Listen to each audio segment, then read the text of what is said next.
Lumipas ang mga araw. Hindi ako makatulog ng maayos. 3:30 palagi akong nagigising. Nagsimula na rin mapansin ng mga kasama ko sa boarding house na para akong laging tulala. Tahimik.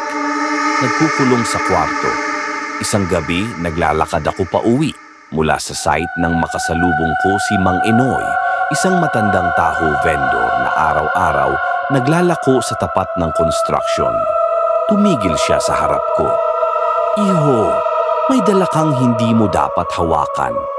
Napatingin siya sa bag ko kung saan ko inilagay ang itim na rosaryo.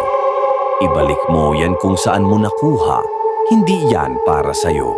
Nang umuwi ako, sinubukan kong sunugin ang rosaryo pero ayaw masunog. Kahit nakasindi na ang gas stove, nanatili itong buo. Parang sinasaktan ako habang hawak ko ito. Mula noon, nakakarinig na ako ng boses sa kwarto. Boses ng babae. Humihikbi pero may halong galit. "Bakit mo ako pinulot?" Kinabukasan, dumiretso ako sa simbahan. Pinasiklab ko ito sa harap ng pari. Pero bago niya pa man basbasan, sumigaw ang isang batang babae sa gilid. Siya yon. Siya yung babaeng nasa loob ng rosaryo.